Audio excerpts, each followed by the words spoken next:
Hi, everybody, and welcome to Houston Life. I'm Derek Shore. And I'm Jennifer Broom. You know, Houston is on the forefront of a changing America, and no one knows that better than our first guest. That's right. For more than 35 years, he's been tracking all the different ways Houston is changing. And joining us now is Dr. Steven Kleinberg with the Kinder Institute for Urban Research at Rice University. Welcome, Dr. Kleinberg. Thank you, guys. Great to be here. Now, I find this fascinating, and this was sort of news to me, that Houston is the most ethnically diverse major urban center in America. Who would have thought it? Yeah. Who would have thought? So describe to us the makeup of the city. So the big story is that during the oil boom years of the 60s and 70s, Houston was riding the oil boom.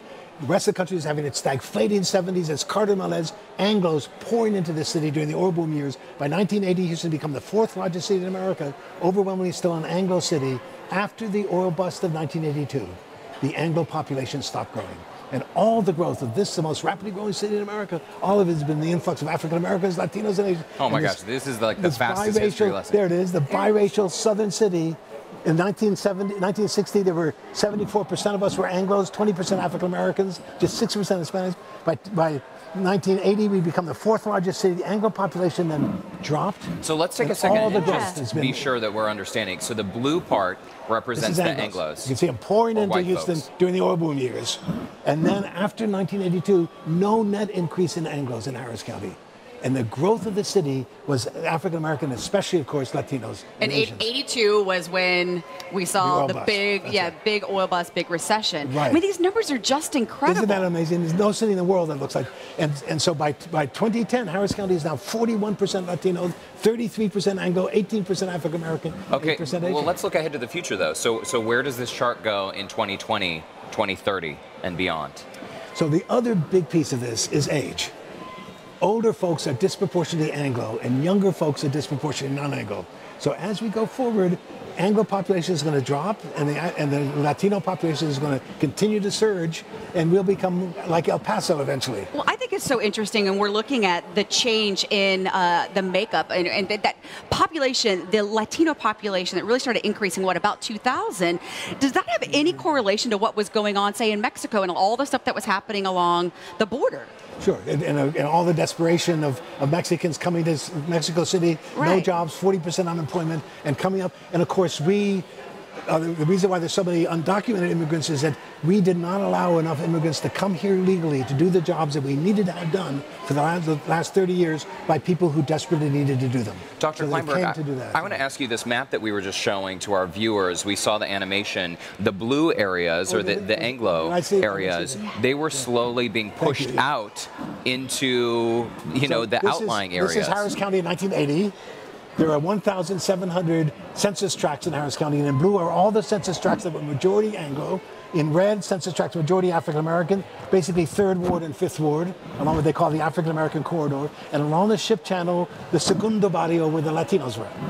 And that was so small, right in there. And a few places around the Beltway with no majority. Here it is in 2010. So in 2010, we can see Latino and Black populations are definitely centered around. No one consulted with me before all these people came. So what's going to happen as we're going forward in time, and now that you're having so many mixed race families? Right. Houston is at the forefront of what's happening across all of America. Yeah. By 2045 to 2050, all of America will look like Houston looks today. And now, why do you say? Do you mean ethnically, the ethnic makeup of the city? We are in the midst of this epic transition in America, where 82% of all the human beings on the face of this planet who came to American shores between 1492 and 1965 came from Europe.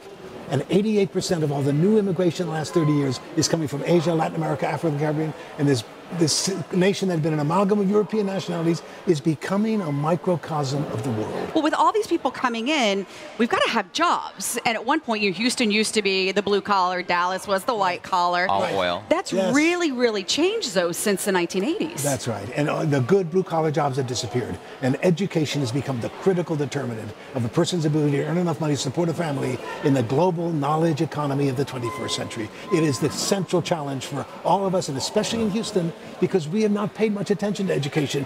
As you were saying, you didn't need education to make money in Texas, right? And now you do in a way that's going to be. So does that mean central. we have a more diversified economy that we're moving into? That Houston will continue thriving economically, despite the fact that oil may not be front and center. Right, and there's real tragedies in the oil production world of Houston. But in 1980, 82% of all the jobs in this city were tied into the price of oil. And today it's something like 35. 80% of all the jobs. We did oil the way Detroit did cars, the way Seattle did airplanes, the way Pittsburgh did steel. We were oil. And today it's about 35%. The Texas Medical Center is the largest medical complex in the world. The Ship Channel is the second largest port in the country, the sixth largest port in the world. We're a much more diversified economy. Was it a lot of the medical stuff, though, that really helped to elevate our economy and kind of start helping to change the makeup of our city? Tremendous. The 100,000 people work in the medical center, 20,000 doctors and scientists. Houston is going to become the third coast, along with San Francisco and Boston, as a place for biomedical, nano info, medical. And that's why quality of life has become so important, because we have to attract the best and the brightest people in America who can live anywhere. And we are attracting a lot of young people into the city. As the population of Houston ages, how does that affect the future of our city? Because we have a lot of people from all over the world moving to Houston right now. Right, and the other big thing about this new immigration is that it is bifurcated. Coming into a bifurcated economy. One group of immigrants, largely Asian and African, are coming with higher levels of educational credentials than we have ever seen in the history of immigration. Far higher levels of education than U.S.-born Anglos. And another group, largely Latino, are coming with very low levels of education into a world where we have both kinds of jobs. The extremes. Right. This is a powerful picture of Houston's present and future. It's not until you reach people in Harris County over the age of 63 that a majority of folks are still Anglos. And this dark blue, we should point out, are the non-Hispanic whites. And then as you get younger, the percentage of Anglos drops, the percentage of African Americans, Latinos, and above all, Latino surges. Here's where everybody else is. And of everybody in Harris County, Texas today, under the age of 20, 51% are Latinos, 19% are African Americans, 9% are Asians, 22% are Anglos. Oh my gosh, I need to be taking notes. This is all like so fascinating. This is truly striking new reality. It's just incredible to see those numbers. No force in the world is going to stop Houston or Texas or America from becoming more African American, more Asian, more Latino, and less Anglo as the 21st century unfolds. Nothing. Can I ask a very basic question? Why Houston? I mean, we have cities like New York, Los Angeles, Chicago. We've already discussed how San Francisco, Seattle. Houston is the fourth largest city in America. But when you look at population growth, Houston's gaining a lot more people than these other cities. How much longer is it going to take us to bypass Chicago? Yeah. Well, we'll be the third largest city passing Chicago sometime after 2020, but the Chicago metropolitan area is a whole lot larger than the Houston metropolitan area, and that's really the measure that matters the most. Right. But yeah. So what was your question again? So why Houston? Why Houston? Why is everybody coming here? City? Yeah, exactly.